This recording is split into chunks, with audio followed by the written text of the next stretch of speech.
Welcome to our channel. ఈ రోజు మనతో పాటుగా రమ్మగారు ఉన్నారు. నమస్తే రమ్మగారు. నమస్తే రమ్మగారు, పరమానంద శిష్యుల కథ మనం కొన్ని కథలు చెప్పుకున్నాము. అందులో భాగంగా ఈ రోజు ఒక కథ చెప్తాం. చాలా రోజులైంది కదా. పరమానందయ్య గారికి బోళ్ళంత మంది శిష్యులు ఉన్నారు, అది చెప్పుకున్నాం కదా. 11 మంది శిష్యులు ఆయన. అయితే ఏంటట, పరమానందయ్య గారు ఏం చేసేవారు, ఈ పిల్లలకి ఏదైనా ఒక పని చెప్తే అందరూ చేయాలనుకునేవాళ్ళు. ముందు ఒక చిన్న కథ చెప్పి తర్వాత పెద్ద కథలోకి వెళ్దాం. అయితే ఈయనకి ఏమైందంటే, ఒకసారి కాల్లో ముళ్ళు గుచ్చుకుందట. ముళ్ళు గుచ్చుకుంటే ఏమన్నారు, ఆ ముళ్ళు తీయటానికి సాధనం లేదు, ఎలాగోలా తీయాలి. తీయలేకపోయారు. సరే, ఆవిడ ఏమందంటే, మెంతిపిండి ఉడకబెట్టి కడతాను, ముళ్ళు కొంచెం పైకి కొసదేలు బయటకు వస్తుంది, సూది పెట్టి లాగేస్తే వచ్చేస్తుందండి అంది. వీళ్ళ ఇంట్లో సూది లేదు. సూదులు ఇప్పట్లాగా పొట్లలో ఎక్కడ పడితే అక్కడ దొరికేసేవి కాదు. అప్పట్లో కమ్మరి వాడు తయారు చేసేవాడు. ఏదైనా పని చేసేటప్పుడు ప్రత్యేకమైన పని, సూది చేయటం అంత చిన్న చాలా కష్టమైన పని. పైగా ఆ సూదులు మనకు వల్ల ఇప్పుడు ఇంత మైన్యూట్ సన్నవి దొరికినాయి, అలా ఉండేవి కదా, తబనాలే ఉండేవి పెద్ద పెద్దవి. ఈ కాల్లో ముళ్ళు తీయటానికి సన్నటి సూది కావాలి. రైతులు ఈ కమ్మరి పని చేయించుకునేటప్పుడు, అంటే ఇనప పనులు అవి చేయించుకునేటప్పుడు కాసిన సూదులు కూడా పోసి పెట్టమని అడిగేవాళ్ళ. అప్పుడు ఇంట్లో దాచిపెట్టుకునేవాళ్ళు. అత్యవసరాలకు చుట్టుపక్కల వాళ్ళు వేళ్ళింటికి వచ్చే సూదులు అతికి తీసుకెళ్ళి మళ్ళీ వెనక్కి తెచ్చిచ్చేవాళ్ళు. అది చాలా కష్టమైన పని. పెద్ద పని చేయించేటప్పుడు ఈ పని కూడా చేయించుకునేవాళ్ళు. సరే, ఈయన ఏమన్నాడు, ఒరే సూది కావాలరా, మన ఇంట్లో సూది లేదు, వెళ్ళి ఎక్కడైనా ఎవరింట్లో అయినా సూది ఉందేమో కనుక్కోమన్నాడు. కనుక్కోమంటే అవతల సందులో ఎగువ వీధిలో ఉన్న ఒక రైతు దగ్గర సూదులు ఉన్నాయి. వాళ్ళ ఇంటికి వెళ్ళి తెచ్చుకోండి అని ఎవరో చెప్పారు సలహా. వీళ్ళు ఏం చేశారు, పొలోమని 12 మంది పోయారు. 11 కాదులే, 12 మంది అయి ఉంటారు. అంతా వెళ్ళారు. సూది కోసం వచ్చామంటే మా గురుగారికి కాళ్ళు ముళ్ళు గుచ్చుకుంది అన్నారు. అనేసరికల్లా ఆయన అన్నాడు, ఏంటి ఇంతమంది వచ్చారు, పెద్ద సూది ఉండేది ఇంతమంది ఎందుకు వచ్చారంటే, గురువుగారు ఏ పని చెప్పినా మేమందరం కలిసే చేస్తాం, ఇచ్చేయండి అన్నారు. ఒక్క సూదిని ఇంతమంది ఎలా పట్టుకుంటారు? సరే, ఆయన వెక్కిరిస్తూ అతను రైతుకు నవ్వొచ్చింది వీళ్ళ ధోరణి చూసి. మా వెనకాల పెద్ద తాటి బొంద ఉంది బాబు, దాన్ని గుచ్చుతాను, తాటి బొందని మోసుకెళ్ళండి, అందరూ పట్టుకెళ్ళినట్టు అవుతుంది సూదిని అన్నాడు. అనగానే వీళ్ళు రెడీ అయిపోయారు. ఇంత సూదిని పెద్ద తాటి బొందు చేసి కట్టి అది ఎంత ఉంటుంది, దాన్ని మోసుకెళ్ళొద్దు. అయినా సరే ఈయన ఏం చేశాడు, తీసుకెళ్ళి ఆ తాటి బొందుకి ఒక చోట గుచ్చాడు.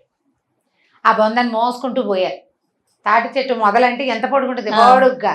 అది మోసుకుంటూ తీసుకెళ్తే గురువుగారు ఆశ్చర్యపోయారు. ఏమిట్రా నాయన అది మోసుకొచ్చారు, ఇదేమిట్రా అంటే, సూది తెచ్చాం గురువుగారు, మమ్మల్ని అందరినీ తెమ్మన్నారు. ఆయనేమో ఇంతమంది సూది ఇలా మోసుకెళ్తారు, ఇలా తీసుకెళ్ళండి అన్నాడు, అందుకు తెచ్చామంటే ఏడ్చినట్టుందని అనుకున్నారు గురువుగారు. మెల్లిగా సూదితో పని అయిపోయింది. సూది మళ్ళీ యథాప్రకారం తాటిబందు గుచ్చి తీసుకుపోయిచ్చి వచ్చారు. అది వాళ్ళ తెలివి అనమాట. వాళ్ళ తెలివితేటలు ఆ లెవెల్లో ఉంటాయి. సరే, ఏమైందట, గురువుగారికి ఆ ఊరు నుంచి ఈ ఊరు నుంచి కబుర్లు వచ్చినాయి, రమ్మంటున్నారు. ప్రతి చోటకి కాలినడకని వెళ్ళాలి, నది ఏరు దాటాలి, నది ఉంది మధ్యలో వచ్చినది, దాన్ని దాటాలి. గురువుగారు పెద్దవాడు, నడవలేడు. ఇంతమంది శిష్యులు వీళ్ళంతా నడిచిన గురువుగారు పాప నడవద్దు. అందుకని ఏమనుకున్నారు గురువుగారు, ఎలాగైనా సరే ఓ బండో ఓ గుర్రమో కొనుక్కోవాలండి మనం అన్నారు. సరే, గురువుగారు అన్నాడు, ఒరే బండ్లు అవి మరి పెద్దవిరా, గుర్రం అయితే ఏమింది, ఇప్పుడు బండి అనుకో, బండిలో గురువుగారు ఎక్కి ఒకళ్ళిద్దరు ఎక్కించుకుంటే మిగిలిన వాళ్ళందరూ ఎక్కుతామంటారు, అంతా కలిసి చేస్తారు కదా వాళ్ళు. అందుకని అది వద్దులేవర్రా, ఒక గుర్రాన్ని వెతుకుదాం అని చెప్పాడు. సరే, పిల్లలు ఏమన్నారు, విద్యార్థులు చుట్టుపక్కల ఊళ్ళలో చూసి గుర్రం ఎక్కడైనా సలీస్గా మంచి రేటుకి దొరికితే తెస్తామంటే ఆయన ఏం చేశాడు, 35 వరహాలు చేతిలో పెట్టాడు. గుంపంతా పోయారు గుర్రాలు కొనటానికి. ఒక గుర్రం కొనుక్కు రావాలి, ఏముంది ఆవులు కొనుక్కు రావటల్లా, అలాగే గుర్రం కూడాను అని అనుకున్నారు. అయితే ఏమైంది, ఒక ఊళ్ళో, అంటే చుట్టుపక్కల ఊళ్ళలో ఒక ఊళ్ళో చాలా గుర్రాలు ఒక పొలంలో మేస్తూ ఉంటాయని, అక్కడికి వెళ్తే వాళ్ళు ఏదైనా ఒక గుర్రాన్ని కొంచెం బేరం సాగించి ఇస్తారని వీళ్ళు తెలుసుకోగలిగారు. ఆ ఊర్లో ఎవరిలో కనుక్కుంటూ వెళ్ళారు. సరిగ్గా వీళ్ళు వెళ్ళిన పొలం పక్కన ఒక బూడిద గుమ్మడి తోట ఉంది. బూడిద గుమ్మడి కాయలు ఎప్పుడు చూడలే పాపం వాళ్ళ జీవితంలో. తోట నిండా అక్కడక్కడ గుమ్మడికాయలు కనపడుతున్నాయి. బూడిద గుమ్మడి పాదు కాయ బాగా పెరిగాక పాదు కొద్దిగా ఎండిపోతుంది, అంత గ్రీన్గా ఆకులుగా ఉంటుంది. పువ్వు పిందెలు అయిపోతాయి కదా, అంతంత గుమ్మడికాయ తెల్లగా. బూడిద గుమ్మడికాయలు ఎలా ఉంటాయి, పైన బూడిద పూసినట్టు ఉంటాయి. కనపడేసరికల్లా గుర్రాలు ఉన్నాయి పక్కనే, పొలంలో పక్కనే బూడిద గుమ్మడి తోట, ఈ పాదులు ఉన్న చేను కనపడేసరికల్లా అవి ఏమిటండి అని అడిగితే, ఆ చెయ్యను కాపలా ఉన్నవాడు పక్కపక్కనవి, ఆ గుర్రాలు గుడ్లు పెట్టాయి అని చెప్పాడు. చెప్పేసరికల్లా వీళ్ళు అనుకున్నారు, గుర్రాలు గుడ్లు పెడతాయన్నమాట. ఎంత బాగున్నాయి, ఎంతంత గుడ్లురా, ఇంత గుడ్ల నుంచి ఎంత పిల్ల వస్తుందో, ఇంత కోడి గుడ్ల నుంచి బుచ్చికిమని ఇంత పిల్ల వస్తుంది, చిన్న పక్షి గుడ్డుల నుంచి అంత పిల్ల వస్తుంది, ఇంత గుర్రపు గుడ్డుల నుంచి ఎంత గుర్రం వస్తుంది. ఆలోచించుకుని ఏమనుకున్నారు, ఒక పెద్ద గుర్రాన్ని కొనే బదులు బోల్డ్ రేట్ అయిపోతుంది, ఒక గుడ్డు కొనుక్కెళ్తే సరిపోతుంది, బాగుంటుంది కదా అని ఆలోచించి ఆ తోట కాపలా ఉన్న పెద్ద ఆయన వెళ్ళిపోయాడు. ఒక కుర్రాడు ఉన్నాడు. ఆ కుర్రాన్ని బతిలాడారు, బాబు ఒక గుర్రపు గుడ్డు అమ్ముతావా, మేము కొనుక్కుంటామన్నారు. అనేసరికల్లా వీడికి నవ్వొచ్చింది.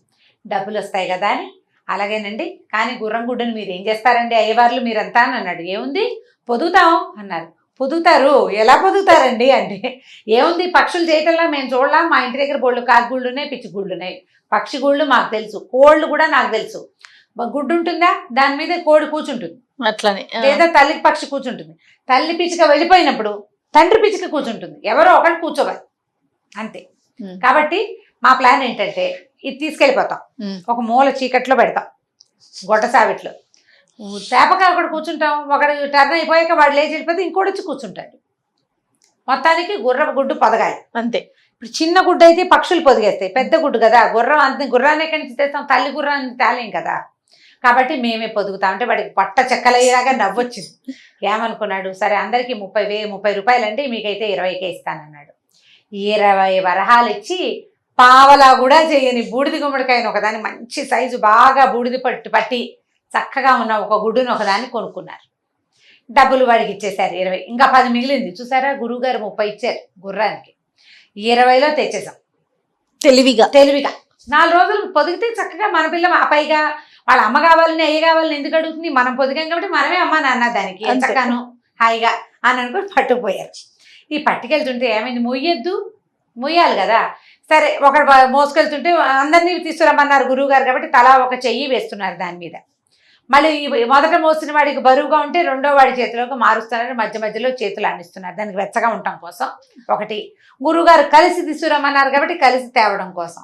ఈ సందట్లో ఈ చేతులు మారే వ్యవహారంలో వాళ్ళల్లో ఒకడు కాస్త ఏమైంది, ఒక కారు ఏదో దానికి కాలికి తట్టుకుని ముందుకు పడి ఈ కాయ కాస్త భళ్ళుమని పగిలి ఇంత. ఇప్పుడు వీడి ఇక్కడ నుంచున్నాడు, వీడు ముందుకు పడ్డాడు అంటే వీడు ముందుకు పడ్డాడా, కాయ దూరం గుండ్రగా బరువు కదా, రాయి విసిరినట్టు దూరంగా వెళ్ళి పడింది.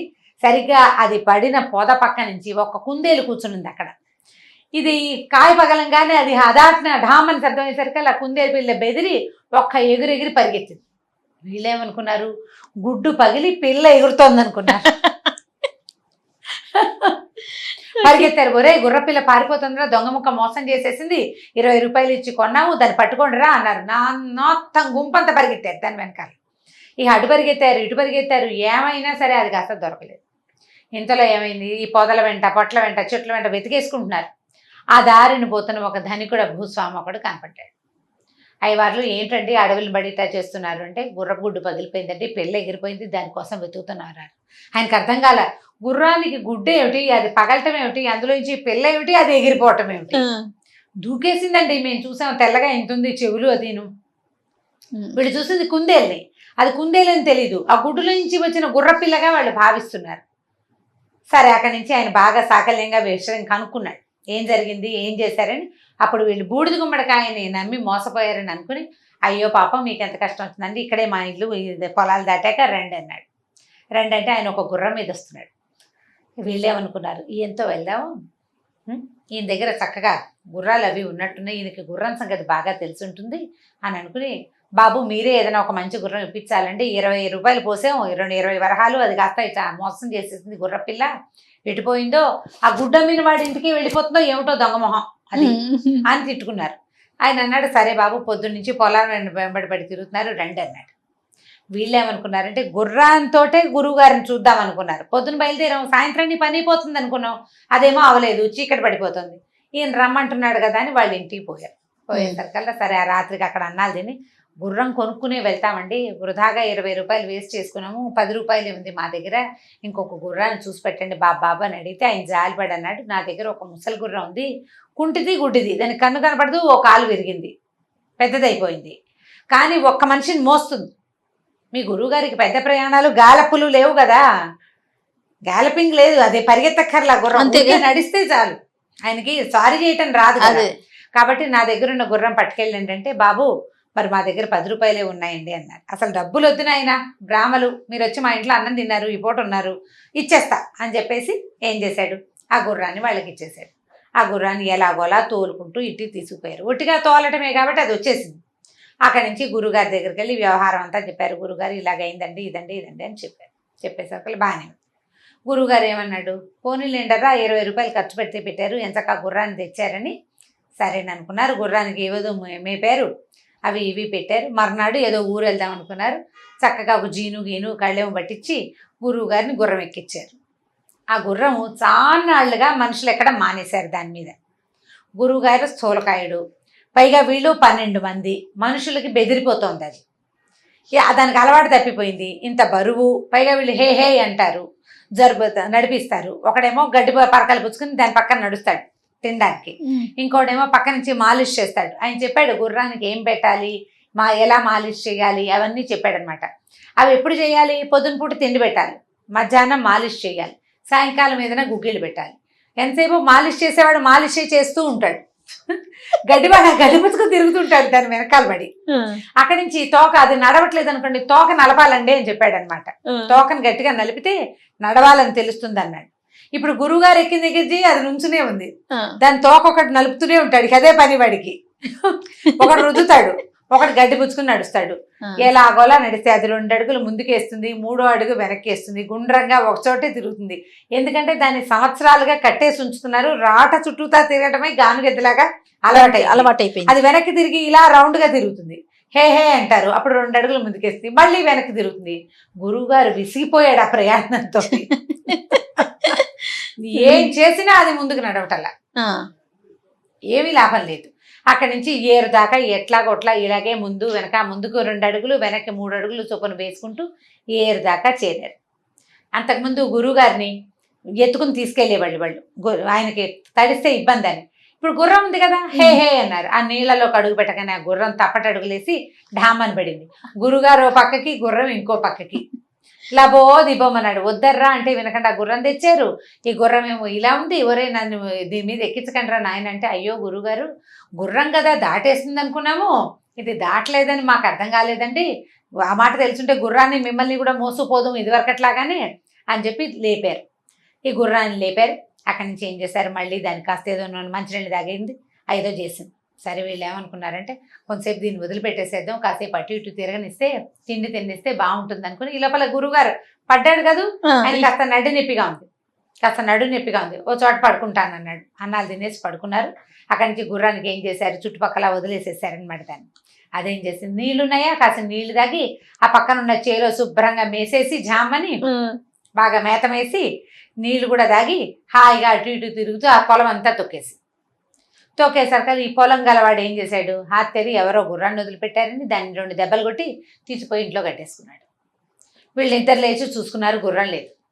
గురువుగారికి అసలే నడు నొప్పి, గుర్రం పైగా కొన్నాం, తెచ్చుకున్నాం కదా, ముందు 20 రూపాయలు గుడ్డుకు వేస్ట్ చేశాము, వృధాగా ఎందుకు పోవాలి గుర్రం అని వెతుక్కునేసరికి పొలం గలవాడి ఇంట్లో గుర్రం కనపడింది. వీళ్ళు బతిమలాడారు, బాబు మా గురువుగారి కోసం కొన్న గుర్రం, ఆయన నడవలేడు అని చెప్పి బతిమలాడితే వాడికి నవ్వొచ్చి ఏమన్నాడు, ఊరికే వదిలిపెట్టినట్టంటే 10 రూపాయలు ఉన్నాయి అంటే, కాదు 50 వరహాలు నా పంట అంతా తొక్కేసింది అన్నాడు. మళ్ళీ గురువుగారి దగ్గరికి పోయారు. గురువుగారు అంటే, దిక్కుమాల గుర్రం ముందు నుంచి దాని మీద అనుమానంగానే ఉంది, నా దగ్గర అంత లేవురా, 20 రూపాయలు ఉన్నాయంటే వీళ్ళ దగ్గర 10 మిగిలిందిగా, ఆ 20, 10, 30 రూపాయలు చెల్లించుకుని ఆ గుర్రాన్ని చేత్తో పుచ్చుకొచ్చారు. మళ్ళీ ఆ గుర్రాన్ని తీసుకొచ్చారు వాళ్ళు, ఎందుకంటే గురువు గారిని గుర్రం ఎక్కించాలి, అదే వాళ్ళ సిద్ధాంతం. మళ్ళీ ఎక్కించారు. ఎక్కించి ఎలాగోలాగా ఆయన వెళ్లాల్సిన ఊరు దాకా వెళ్ళేసరికల్లా ఆ ఊరు బయట ఉన్న బురదలో మళ్ళీ గుర్రం కాస్త ఢామని పడిపోయి దాని కాళ్ళు విరిగిపోయినాయి, అది కాస్త పడిపోయింది. గురువుగారు వెళ్ళి బురదలో పడ్డాడు.